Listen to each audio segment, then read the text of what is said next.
সড়ক দুর্ঘটনাকে কেন্দ্র করে তীব্র উত্তেজনা। আগরতলা লেম্বুছড়া এলাকায় ভয়ানক দুর্ঘটনা ঘটে। জানা গেছে যে আগরতলা শহরের নিকটবর্তী লেম্বুছড়ায় জাতীয় সড়কে এই দুর্ঘটনাটি ঘটে।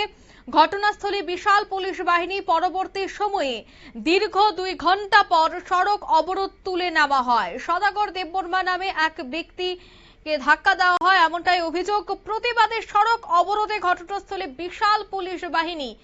কি বলছেন পুলিশ আধিকারিক, শোনাবো। लेके जो लोकल यहाँ पर फेब्रिकेट हो गए, तो उन्होंने आने वाली जो गाड़ियाँ कुछ डैमेज किया और जो एक्सीडेंट इन्वॉल्व व्हीकल है उसको डैमेज किया। उसके बाद हमने हेवी फोर्स डिप्लॉयमेंट किया है यहाँ पे। अब नॉर्मलाइज द सिचुएशन, हाईवे खुला हुआ है एंड एवरीथिंग इज नॉर्मल और हमारा फोर्स है।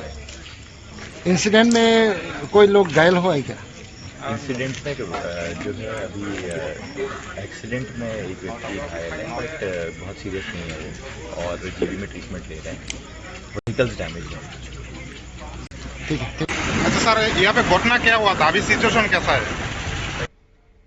আপনারা শুনলেন, অর্থাৎ অভিযোগ রয়েছে যে আগরতলা শহরের একেবারে নিকটবর্তী এলাকা লেম্বুছড়ায় এই দুর্ঘটনাটি ঘটে এবং দুর্ঘটনার পর সেখানকার স্থানীয়রা অবরোধ করে 2 ঘন্টা চলে এই অবরোধ। তারপর ঘটনাস্থলে খবর পেয়ে সঙ্গে সঙ্গে ছুটে আসে পুলিশ এবং টিএসআর বাহিনী। উচ্চপদস্থ পুলিশ আধিকারিক এছাড়া এসপি নমিত পাঠক তিনিও ঘটনাস্থলে উপস্থিত হয়। রাস্তা অবরোধের ফলে বহু যানবাহন আটকে যায়, বহু গাড়ি ঘুরিয়ে দেওয়া হয়।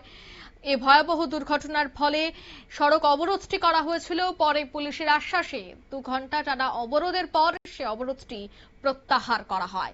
নিয়ে নিচ্ছি ছোট্ট একটি বিজ্ঞাপন বিরতি, সঙ্গে থাকুন।